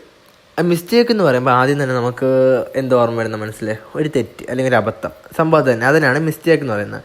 ഈ മിസ്റ്റേക്ക് എന്ന general rule under the law of ടോട്ട് is that the mistake of act of law is not a defence. മനസ്സിലായല്ലോ. ഈ മിസ്റ്റേക്ക് അല്ലെങ്കിൽ അതിൻ്റെ ഫാക്ട് ഓഫ് ലോ എന്ന് പറയുന്നത് ഒരിക്കലും ഒരു ഡിഫൻസ് ആയിരിക്കത്തില്ല. അതിൻ്റെ എക്സാമ്പിളാണെന്ന് പറയുന്നത്, thus if I take away your umbrella honestly believing that that is my own is taught of trespass of good. അതായത് നമ്മൾ ഇപ്പോൾ എൻ്റെ ഒരു കറുത്ത കുടയുണ്ട്, നിങ്ങളുടെ ഒരു കറുത്ത കുടയുണ്ട്. അപ്പോൾ നമ്മൾ രണ്ടും മഴയത്ത് ഒരു സ്ഥലത്ത് ഒരു കടയിൽ കയറാൻ പോയപ്പോഴത്തേക്ക് ഞാനും പുറത്തെ കുട വെച്ചിട്ട് കയറി, നിങ്ങളും പുറത്ത് കുട വെച്ചിട്ട് കയറി. തിരിച്ച് വന്ന് നോക്കിയപ്പോഴത്തേക്ക് നിങ്ങളുടെ കുട എൻ്റെ കുടയാണെന്ന് വിചാരിച്ച് ഞാൻ എടുത്തുകൊണ്ടങ്ങ് പോയി. അപ്പോൾ അതിൻ്റെ പേരാണ് ട്രസ്പാസ് ടു ഗുഡ്. പക്ഷേ അതൊരു മിസ്റ്റേക്കാണത്. പക്ഷേ ഈ ട്രസ്പാസ് ടു ഗുഡ് എന്നുള്ള സാധനം കണ്ടോ, അത് എക്സാമിന് ചോദിക്കും. അപ്പം നമ്മൾ എന്തു എഴുതേണ്ടത്? മിസ്റ്റേക്കിൻ്റെ ഡെഫിനിഷനാണ് അവിടെ എഴുതേണ്ടത്. ട്രസ്പാസ് ടു ഗുഡ് 2 മാർക്കിൻ്റെ ക്വസ്റ്റ്യനാണ് ട്രസ്പാസ് ടു ഗുഡ്. അപ്പം ഈ 2 മാർക്കിൻ്റെ ക്വസ്റ്റ്യൻ നമ്മൾ ചോദിക്കുമ്പോൾ നമ്മൾ എഴുതേണ്ടതെന്ന് വെച്ചാൽ the general rule under the law of ടോട്ട് is that the mistake of act of law is not a defence. എന്നിട്ട് ഇത് എങ്ങോട്ട് എക്സാമ്പിൾ എഴുതണം. നമ്മുടെ അംബ്രല്ല മാറിപ്പോയി. ഈ പറഞ്ഞ ഞാൻ നീയും ഒരു കടയിൽ കയറി, അപ്പം അംബ്രല്ല മാറിപ്പോയി. പക്ഷെ ഞാൻ ഓണസ്റ്റ്ലി ബിലീവ് ചെയ്തത് നിൻ്റെ അംബ്രല്ല അത് എൻ്റെ അംബ്രല്ലയാണെന്ന്. എന്നിട്ട് ഞാൻ നിൻ്റെ കുട എടുത്തുകൊണ്ട് പോയി. അതിനാണ് ട്രസ്പാസ് ഓഫ് ഗുഡ് എന്ന് ഇവിടെ പറഞ്ഞത്. ഇതിനൊരു ഫേമസ് കേസുണ്ട്. ഇതിൻ്റെ കേസാണ് ബേസ്ലി വേഴ്സസ് ചാൾസൺ. എന്ന് വെച്ചാൽ it was held that the entry of the land of another thinking that to be on its thought of trespass to land. അതായത് മറ്റൊരാളുടെ ഭൂമി തനിക്കാണെന്ന് കരുതി കയറിയാൽ അത് ട്രസ്പാസ് ആകും. അതാണ് കോടതി പറഞ്ഞേക്കുന്നത്. അതായത് ഇവിടെ പറഞ്ഞതെന്ന് വെച്ചാൽ ഈ ബേസ്ലി വേഴ്സസ് ചാൾസൺ, അപ്പോൾ പുള്ളിക്കാരൻ വിചാരിച്ചതെന്ന് വെച്ചാൽ അത് തൻ്റെ ഭൂമിയാണ് തെറ്റിദ്ധരിച്ച് പുള്ളിക്കാരൻ കയറി ചെന്നാൽ അത് അയാളുടെ ഭൂമിയാണെന്ന് പറഞ്ഞ് ഇതിനെയാണ് മിസ്റ്റേക്ക് എന്ന് പറഞ്ഞത്. ഓക്കെ, അപ്പോൾ മിസ്റ്റേക്ക് എന്ന് വെച്ചാൽ ഇത്രയേ ഉള്ളൂ, ഒരു അബദ്ധം, ചുരുക്കി പറഞ്ഞ അബദ്ധം. പക്ഷേ ഈ ട്രസ്പാസ് ടു ഗുഡ് ഈ സാധനം നമ്മൾ എപ്പോഴും ഓർത്ത് വെച്ചേക്കണം. എക്സാമിന് ചോദിക്കും. അപ്പം ഈ മിസ്റ്റേക്കിനെ ഡെഫിനിഷൻ എഴുതേണ്ടതെന്ന് വെച്ചാൽ the general rule under law of ടോട്ട് is that mistake of fact of law is not a defence. എന്നിട്ട് ഈ അംബ്രല്ല മാറിപ്പോയ കാര്യം എഴുതണം. അത് എക്സാമ്പിളായിട്ട്, അതായത് നമ്മളിപ്പോൾ ഒരു ഏത് ക്വസ്റ്റ്യൻ ചോദിച്ചാലും അതൊരു definition, illustration and case law, പിന്നെ ലാസ്റ്റ് കോർട്ടിൻ്റെ ഡിസിഷനും. അപ്പോൾ ഇവിടെ മിസ്റ്റേക്കിന് ചോദിക്കുമ്പോഴത്തേക്ക് നമ്മൾ എഴുതേണ്ടതെന്ന് വെച്ചാൽ general rule under the law of ടോട്ട് is not a mistake or fact of law, എന്നിട്ട് ഇല്ലുസ്ട്രേഷനായിട്ട് അംബ്രല്ല മാറിയതും കേസ് ലോ ആയിട്ട് ഒരാൾ അയാളുടെ മറ്റേ ഈ ബേസ്ലി വേഴ്സസ് ചാൾസൺ, അയാൾ എന്ത് സംഭവിച്ചത്, അയാളുടെ ഭൂമി വസ്തു എന്ന് വിചാരിച്ച് വേറെ ആളുടെ പ്രോപ്പർട്ടിയിൽ ട്രസ്പാസ് ചെയ്ത് കയറി, അവിടെയാണ് സംഭവിച്ചത്. അപ്പം അതാണ് എഴുതേണ്ടത്. ഇത്രയാണ് മിസ്റ്റേക്ക്. അടുത്തെന്ന് പറയുമ്പോൾ ജനറൽ ഡിഫൻസിൽ 6ാമത്തെ ഡിഫൻസായ നെസസിറ്റി എന്ന് പറയുമ്പോഴത്തേക്ക് വലിയൊരു പ്രശ്നം, അതുണ്ടാവാതിരിക്കാൻ വേണ്ടി ചെയ്യുന്നൊരു ചെറിയൊരു പ്രോബ്ലം. അതായത് ഇപ്പം നമ്മൾ ഒരു 1 2 10 പേരുണ്ട്, 10 പേർക്ക് 10 വീട് ഇങ്ങനെ അടുപ്പിച്ച് നിരത്തി വെച്ചേക്കുക. അപ്പോൾ ഒന്നാമത്തെ പേഴ്സൺ ഞാൻ, എൻ്റെ വീട് ഗ്യാസ് കുറ്റി പൊട്ടി തെറിച്ച് എൻ്റെ വീട് മൊത്തം കത്തി. അതിൻ്റെ കൂടെ രണ്ടാമത്തെ പേഴ്സൺ നീയാ, നിൻ്റെ വീടിനോട് തീ പടർന്ന്. അപ്പം മൂന്നാമത്തവൻ്റെ വീട് തീ പടരാതിരിക്കാൻ വേണ്ടി ഞാൻ ഉണ്ടല്ലോ അവൻ്റെ വീടങ്ങ് പൊളിച്ച് കളഞ്ഞ്, അവൻ്റെ വീട് പൊളിച്ചുകൊണ്ട് അവൻ്റെ വീട് തീ പിടിച്ചില്ല. 4 5 6 അങ്ങനെ 10 ബാക്കിയുള്ള എല്ലാവരുടെയും വീട് രക്ഷപ്പെട്ട് നമുക്ക് 3 പേർക്ക് മാത്രം നഷ്ടം ഉണ്ടായാലും. പക്ഷേ ഞാൻ അപ്പം ഈ ടോട്ടൽ ലയബിൾ ആയിരിക്കത്തില്ല, മനസ്സിലായില്ലേ? ഞാൻ ഇത് ജനറൽ ഡിഫൻസിൽ ഞാൻ ലയബിൾ അല്ല. കാര്യം ഞാൻ ആ 10 വീടും കത്തിപ്പോകുന്നതിന് പകരം ഒറ്റ വീട് പൊളിച്ചുകൊണ്ട് 2 വീട് മാത്രമേ കത്തിപ്പോയുള്ളൂ. ഓക്കെ, മനസ്സിലായല്ലോ? ഇതാണ് നെസസിറ്റി. അപ്പം നെസസിറ്റിയുടെ ഡെഫിനിഷൻ എന്ന് പറയുമ്പം, if the defendant has done an act or inflicted a harm under the necessity to prevent a greater harm, he is not liable for the ടോട്ട്. അതായത് ഒരു വലിയ ദുരന്തം നമ്മൾ പ്രിവെൻറ്റ് ചെയ്യാൻ വേണ്ടി ചെറിയൊരു തെറ്റ് ചെയ്യുന്നു. അതാണ് അതിൻ്റെ ഡെഫിനിഷൻ. അതായത് അതിൻ്റെ എക്സാമ്പിൾ ഞാൻ ഈ പറഞ്ഞ തീ പിടിക്കുന്നതിൻ്റെ കാര്യം എഴുതണം. The defense of necessity has its origin from the maxim necessitas non habiter ligam. ഇതൊന്നും നോട്ട് ചെയ്ത് വെച്ചാൽ ചിലപ്പം ചോദിക്കാൻ ചാൻസ് ഉണ്ട്, ഞാൻ എവിടെയും കണ്ടിട്ടില്ല ചോദിക്കുന്നത്. അപ്പോൾ the maxim means necessity has no law. അപ്പം നെസസിറ്റി നമ്മൾ ഡെഫിനേഷൻ ചോദിച്ചാൽ നിങ്ങൾ ആദ്യം നെസസിറ്റിനെ പറ്റി എന്തോന്ന് എഴുതണം. എന്താണെന്ന് മനസ്സിലായാലോ? ഒരു വലിയ ദുരന്തം പ്രിവെൻറ്റ് ചെയ്യാൻ വേണ്ടി ചെയ്ത ചെറിയൊരു കാര്യം. എന്നിട്ട് ഈ തീ പിടിച്ച വീടിൻ്റെ ആദ്യം എഴുതിയിരിക്കണം. അന്നേരം അതിൻ്റെ കേസിലോ, അതാണ് മറ്റേ വീടിൻ്റെ കാര്യമാണ് ഇല്ലുസ്ട്രേഷൻ എന്ന് വെച്ചാൽ ലോയുടെ ഭാഷയിൽ ഇല്ലുസ്ട്രേഷൻ എന്ന് പറയും. നമ്മുടെ നോർമൽ സാധാ ആൾക്കാരുടെ ഭാഷയിൽ നമ്മൾ എക്സാമ്പിൾ അല്ലെങ്കിൽ ഉദാഹരണം എന്ന് പറയും. അപ്പോൾ ഇതിൻ്റെ കേസ് ലോ എന്ന് പറയുമ്പോൾ മൗസസ് കേസ്. അപ്പോൾ എലിയുടെ കേസ് എന്ന് ഓർത്തേക്കണം, ഇത് 1609 നടന്നേക്കുന്നത്.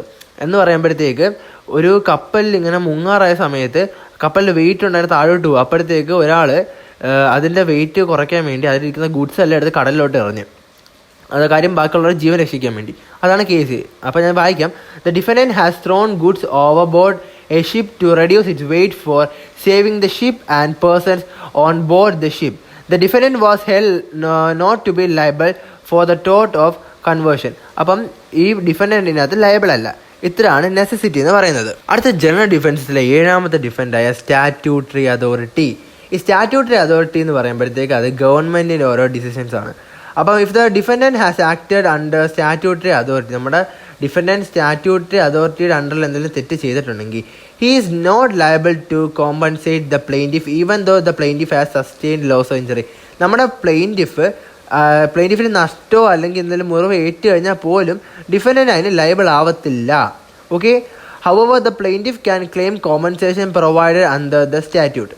അപ്പം ഇതിന്ന് കാര്യം എന്ന് വെച്ചാൽ ഞാൻ ഇപ്പോൾ ഒരു എക്സാമ്പിൾ ഇതിനകത്ത് കൊടുത്തിട്ടുണ്ട്, അത് വായിച്ചു തരാം. അപ്പം നിങ്ങൾക്ക് സംഭവം കത്തുമെന്ന് തോന്നുന്നു. ഇത് ആക്ച്വലി സ്റ്റാറ്റ്യൂട്ടറി അതോറിറ്റി എന്ന് പറയുമ്പോൾ നമ്മുടെ ഗവൺമെൻറ്റിൻ്റെയാണ് ഈ സ്റ്റാറ്റ്യൂട്ടറി അതോറിറ്റി. അപ്പം ഞാൻ വായിച്ച് കേൾപ്പിച്ചിരാം. Thus if a railway line is constructed through your property. ഇപ്പം നിങ്ങളുടെ വസ്തുവിൻ്റെ നടുക്കൂടെ ഒരു റെയിൽവേ ലൈൻ പോവുക. You can claim compensation for land acquisition as provided in the acquisition law. അപ്പം നിങ്ങൾക്ക് ഭൂമി കൈയേറി, അതുകൊണ്ട് നിങ്ങൾക്ക് അതിന് കോമ്പൻസേഷൻ വാങ്ങിക്കും. നിങ്ങളുടെ ഭൂമിയിലൂടെ പോകുന്നതുകൊണ്ട് ഗവൺമെൻറ് ചെയ്യുന്ന കോമ്പൻസേഷൻ വാങ്ങിക്കും. അപ്പം നിങ്ങളുടെ ഭൂമിക്ക് അവിടെ എത്രയാണ് വില, ആ വില സർക്കാർ ചെയ്യും. If the rail line is constructed in front of your house it may cause nuisance in difference form such as noise, vibration, smoke etcetera. പക്ഷേ റെയിൽവേ ലൈൻ നിങ്ങളുടെ വീടിന് മുമ്പേ ആണ് അത് സ്ഥിരീകരിച്ചിട്ടുണ്ടെങ്കിൽ നിങ്ങൾക്ക് അവിടെ നിന്ന് കുറേ രീതിയിലുള്ള നോയ്സൻസ് ഉണ്ടാവും, പ്രശ്നങ്ങൾ. അത് എങ്ങനെയാണെന്ന് വെച്ചാൽ ചിലപ്പം ട്രെയിനിൻ്റെ ശബ്ദം, ഹോണ്, ഭയങ്കര ശബ്ദം, ട്രെയിനിൻ്റെ ഹോൺ, ഇറിറ്റേഷൻ വരും. പിന്നെ വൈബ്രേഷൻ, കുലുക്കവിടെ ട്രാക്കിലുണ്ടാകുന്ന, പിന്നെ അതിൻ്റെ പുക, ഇതുമൂലം നിങ്ങൾക്ക് കുറേ നോയ്സൻസ് ഉണ്ടാകാം. Further due to these incidental harm value of your property may be reduced considerably. അതായത് ഇങ്ങനെ ഉണ്ടാകുന്ന കുറച്ച് പ്രശ്നങ്ങൾ കാരണം നിങ്ങളുടെ വസ്തുവിൻ്റെ വില കുറയാൻ ചാൻസ് ഉണ്ട്. You cannot seek any relief of this type of incidental harm. അപ്പോൾ ഇങ്ങനെ വെച്ചുണ്ടായ ഹാം മൂലം നിങ്ങൾക്ക് ഒരിക്കലും കോമ്പൻസേഷൻ കിട്ടത്തില്ല. അതായത് നമുക്ക് ഒരിക്കലും ഗവൺമെൻറ് അടുത്ത് നിങ്ങളുടെ ഈ റെയിൽ ലൈൻ നമ്മുടെ വീടിൻ്റെ ഫ്രണ്ടിൽ കൂടെ പോകുന്നതെന്ന് പറഞ്ഞ് എൻ്റെ വസ്തുവിന് വില കുറഞ്ഞ് എന്നും പറഞ്ഞ് ഒരിക്കലും ഗവൺമെൻറ് നേരെ നമുക്ക് ഒരിക്കലും കേസ് കൊടുക്കാൻ പറ്റത്തില്ല. അപ്പോൾ സ്റ്റാറ്റ്യൂട്ടറി അതോറിറ്റിയുടെ ഫേമസ് കേസാണ് Hammersmith rail corporation Brand. അത് 1869 കേസാണ്. കേസ് പറയുന്നത് വെച്ചാൽ the plaintiff was owner of some property adjoining a railway track. അതായത് ഈ റെയിൽവേ ട്രാക്കിൻ്റെ അടുത്ത് നമ്മുടെ പ്ലെയിൻറ്റിഫിന് കുറച്ച് വസ്തുക്കളുണ്ടായിരുന്നു. അപ്പം ഈ the value of the plaintiff property has diminished considerably due to the noise vibration and smoke caused by the running of trains. അപ്പം ആ ട്രെയിൻ അയാളുടെ വസ്തുവിൻ്റെ ഫ്രണ്ടിൽ കൂടെ പോകുന്നുണ്ട്. അവിടെ കുറേ നോയ്സും വൈബ്രേഷനും പോകുകയും എല്ലാം കാരണം ആ വസ്തുവിൻ്റെ വില അങ്ങ് കുറഞ്ഞു. As the railway track was constructed under statutory authority and the damage was necessarily incidental to running of trains, the defendant were held to be not liable. അപ്പം അത് സ്റ്റാറ്റ്യൂട്ടറി അതോറിറ്റിയുടെ അണ്ടറിൽ വന്നത് കൊണ്ട് ഇതിൽ നമ്മുടെ ഡിഫൻഡൻറ്റ് ലയബിൾ അല്ല. അപ്പം ഈ നമ്മുടെ പ്ലെയിൻറ്റിഫിന് ഒരു രീതിയിലുള്ള കോമ്പൻസേഷനും കിട്ടത്തില്ല, അനുഭവിച്ചേ പറ്റത്തുള്ളൂ ട്രെയിൻ വീടിൻ്റെ ഫ്രണ്ടിൽ കൂടെ പോകുന്നതുകൊണ്ട്. അടുത്ത് നമ്മൾ മാക്സിമാണ് പഠിക്കാൻ പോകുന്ന X turpi causa non oritur ആക്റ്റോ എന്ന് പറയുമ്പം പ്ലെയിൻറ്റിഫ് ദ റോങ് ഡുവർ. അതായത് ആരെങ്കിലും നിയമവിരുദ്ധമായ ഒരു കാര്യം ചെയ്യുന്നിടയിൽ അയാൾക്കൊരു ആക്സിഡൻറ്റ് സംഭവിച്ചാൽ അവർക്ക് ഒരിക്കലും കോമ്പൻസേഷൻ ക്ലെയിം ചെയ്യാൻ പറ്റത്തില്ല. അതാണ് ഈ X turpi causa non oritur ആക്റ്റോ. മനസ്സിലായല്ലോ? അപ്പോൾ എന്തെങ്കിലും ഇല്ലീഗലായിട്ട് ചെയ്യുന്നതിൻ്റെ ഇടയ്ക്ക് അയാൾക്ക് ഒരു അപകടം സംഭവിച്ചു പോയി, അപ്പോൾ അയാൾക്ക് ഒരിക്കലും കോമ്പൻസേഷൻ അയാൾക്ക് ചോദിക്കാൻ പറ്റത്തില്ല. ഇപ്പോൾ ഇവിടെ കൊടുത്തേക്കുന്നത് വെച്ചാൽ the plaintiff has sustained injury from his own wrongful act. He cannot claim compensation from the defendant. അപ്പോൾ ഞാൻ പറഞ്ഞല്ലോ, അപ്പം പുള്ളിക്കാരൻ പ്ലെയിൻറ്റിഫ് ഉണ്ടല്ലോ, അയാൾ ഒരു ഇഞ്ചുറി സംഭവിച്ചു, അയാൾ ഒരു ഇതേപോലത്തെ റോങ്ഫുൾ ആക്ട് ചെയ്യുന്നതിൻ്റെ ഇടയ്ക്ക്, അപ്പോൾ അയാൾക്ക് കോമ്പൻസേഷൻ ചോദിക്കാൻ പറ്റത്തില്ല. ഇൻ അതർ വേർഡ്സ്, മറ്റൊരു വാക്കി പറയുവാണെങ്കിൽ, if the harm is the result of plaintiff's own wrongful act, the defendant can take the defence of ex turpi causa non oritur ആക്റ്റോ.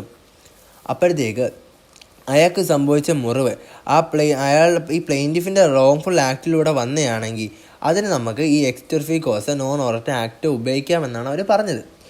The maxim means from an immoral or illegal cause of action arises. ഇന്ന് അവർ ഈ Maxim ഉദ്ദേശിക്കുന്നത് വെച്ചാൽ ഒരു ഇല്ലീഗലായിട്ടുള്ള കാര്യം പൊങ്ങി വരുമ്പോഴത്താണ് ഇത് ഉപയോഗിക്കുന്നത്, ഞാൻ പറഞ്ഞില്ലേ. അപ്പം ഒരു തെറ്റായിട്ടുള്ള ഒരു കാര്യം ചെയ്യുമ്പം നമുക്കാണെങ്കിൽ ആ സമയത്ത് ഒരു അപകടം പറ്റി നമുക്കിത് കോമ്പൻസേഷൻ ചോദിക്കാൻ പറ്റത്തില്ല. It is to be noted that the harm should have arisen out of the plaintiff own act and the harm should not be resulted from the tortious act of defendant. എന്ന് വെച്ചാൽ അവർക്ക് liable ആവത്തില്ല എന്നാണ് അവർ ഉദ്ദേശിച്ചത്. If the plaintiff and the defendant has committed tortious act and the plaintiff has sustained injuries, he can still claim compensation from the defendant. അപ്പം the principle can be identified from the decision in Bird versus Holbrook. നേരത്തെ നമ്മളിപ്പോൾ പറഞ്ഞ കേസാണ്, ഇപ്പോഴല്ല നേരത്തെ പറഞ്ഞ കേസാണ് bird versus ഹോൾബ്രൂക്ക്. എന്തോ കേസ്, മറ്റേ ഒരാൾക്കൊരു ഗാർഡൻ ഉണ്ടായിരുന്നു, അപ്പോൾ ആ ഗാർഡനിൽ മറ്റേ ആൾ ട്രസ്പാസ് ചെയ്തു, അപ്പോൾ ഒരു ബോർഡൊന്നും ഇല്ലായിരുന്നു, അപ്പോൾ സ്പ്രിംഗ് ഗൺ മൂലം മറ്റേ ആൾക്ക് ഇഞ്ചുറി സംഭവിച്ചു. അപ്പം കോടതി ചെന്നപ്പം ക്ലെയിം കൊടുക്കേണ്ടി വന്നു. അത് ചില സമയത്ത് ഇതിൻ്റെ അണ്ടറിൽ വരാം. പക്ഷേ ഈ X turpi causa non oritur ആക്റ്റോ ചോദിക്കുവാണെങ്കിൽ നിങ്ങൾ എഴുതേണ്ടതെന്ന് വെച്ചാൽ ഈ നിയമവിരുദ്ധമായ ഒരു പ്രവൃത്തി ചെയ്യുന്ന ഇടയ്ക്ക് ഉണ്ടാകുന്ന ഒരു അപകടം, അത് ഒരിക്കലും നമുക്ക് കോമ്പൻസേഷൻ ചോദിക്കാനും പറ്റത്തില്ല. അന്നേരം നമ്മൾ എഴുതേണ്ട ഒരു എക്സാമ്പിളാണ്, ഇപ്പോൾ ഉണ്ടല്ലോ, ഞാനും നിങ്ങളും തമ്മിൽ ഒരു എഗ്രിമെൻറ്റ് വെച്ച്, അതായത് നിങ്ങളിപ്പോൾ എനിക്കൊരു 10 ഗ്രാം MDMA എനിക്ക് തരണം. പക്ഷേ ഈ 10 ഗ്രാം MDMA എനിക്ക് നിങ്ങൾ തരേണ്ടത് ഒരു പൊട്ടിന്ന് ഒരു 2-3 ദിവസം കഴിയുമ്പോഴത്തേക്കാണ്. പക്ഷെ നിങ്ങൾക്ക് ആ 2-3 ദിവസത്തിനകത്ത് എനിക്ക് ആ MDMA തരാൻ പറ്റിയില്ല. അപ്പോൾ എനിക്കൊരിക്കലും കോടതി ചെന്നിട്ട് പറയാൻ പറ്റത്തില്ല, കോടതി എനിക്ക് ആ ഡിഫൻഡൻറ്റ് എനിക്ക് MDMA 2-3 ദിവസം കഴിയുമ്പോൾ തരാമെന്ന് പറഞ്ഞിട്ട് അവൻ എനിക്ക് MDMA തന്നില്ല എന്ന് പറഞ്ഞാൽ എനിക്ക് കോടതി ചെല്ലാൻ പറ്റുമോ? പറ്റത്തില്ല. കോടതി അപ്പം എന്നെ പിടിച്ചകത്തിടും. അതുകൊണ്ട് എനിക്ക് കോടതി പോകാൻ പറ്റത്തില്ല. അതാണ് ഇല്ലീഗൽ ആക്ട്. അപ്പം അങ്ങനെ എനിക്ക് ഇന്ന് കോടതി ചെല്ലാൻ പറ്റത്തില്ല. പക്ഷേ ഇവിടെ സ്റ്റാൻഡേർഡ് ആയിട്ടൊരു കേസ് കൊടുത്തിട്ടുണ്ട്, ബേർഡ് വേഴ്സസ് ഹോൾബ്രൂക്ക്. അതെന്നാൽ 1828 കേസുണ്ട്. നേരത്തെ ഞാൻ പറഞ്ഞു, എന്നാൽ ഒന്നും കൂടെ പറഞ്ഞിട്ട് നിങ്ങൾ ശ്രദ്ധിച്ചതെന്ന് എനിക്കറിയാം. ആ കേസ് എന്ന് വെച്ചാൽ ഒരാൾക്ക് നമ്മുടെ ഡിഫൻഡൻറ്റിന് ഒരു വലിയ പൂന്തോട്ടം ഉണ്ടായിരുന്നു. അപ്പോൾ നമ്മൾ പ്ലെയിൻറ്റിഫ് ആ വഴി പോയപ്പം അയാൾക്ക് ആ പൂന്തോട്ടം കണ്ട് ഇഷ്ടപ്പെട്ടു. പക്ഷേ ആ പൂന്തോട്ടത്തിൻ്റെ ഫ്രണ്ടിൽ ഒരു ബോർഡൊന്നും ഇല്ലായിരുന്നു, സ്പ്രിംഗ് ഗണ്ണുണ്ട്, കയറി വരില്ലെന്ന്. അങ്ങനെ അയാൾ ട്രസ്പാസ് ചെയ്ത് നമ്മുടെ പ്ലെയിൻറ്റിഫ് അകത്ത് ചെയ്യുന്നു. അവൻ കാണിച്ചത് കുറ്റകരമായൊരു പ്രവൃത്തിയാണെങ്കിൽ പോലും അതിക്രമിച്ച് കയറിയപ്പോൾ നമ്മുടെ ഡിഫൻഡൻറ്റിൻ്റെ ബുദ്ധിമൂലം ഉണ്ടായ സ്പ്രിംഗ് ഗൺ ഓട്ടോമാറ്റിക്കായി പ്രവർത്തിക്കുകയും നമ്മുടെ പ്ലെയിൻറ്റിഫിന് വലിയൊരു ഇഞ്ചുറി സംഭവിച്ച് പുള്ളിക്കാരൻ അങ്ങനെ അവസാനം കോമ്പൻസേഷൻ കൊടുക്കുകയും ഡിഫൻഡിന് ഭയങ്കര നഷ്ടമുണ്ടായത്. ഇത്രയേ ഉള്ളൂ ജനറൽ ഡിഫൻസ്. ഇത്രയാണ് ജനറൽ ഡിഫൻസിൽ ഞാൻ പറഞ്ഞേക്കുന്നത്. ജനറൽ ഡിഫൻസ് മൊത്തം 7 എണ്ണം ഉണ്ട്. ഈ 7 എണ്ണത്തിൽ ഞാൻ പറഞ്ഞ ഓരോ വേർഡ്സിൽ നിന്നും വരെ നിങ്ങൾക്ക് ക്വസ്റ്റ്യൻസ് എക്സാമിന് പ്രതീക്ഷിക്കാം. 2 മാർക്കിനുണ്ട്, എസ്ഐ ടൈപ്പ് ഉണ്ട്, എല്ലാം ഉണ്ട്. ഇത് ജനറൽ ഡിഫൻസ് വളരെ ഇമ്പോർട്ടൻ്റ് ആയിട്ടൊരു ടോപ്പിക്കാണ്. ഇനി അടുത്തത് ഡോക്ട്രിൻ ഓഫ് വൈക്കേഴ്സ് ലയബിലിറ്റി അടുത്ത വീഡിയോ വരുന്നതായിരിക്കും. ഓക്കെ, ശരി, താങ്ക് യു.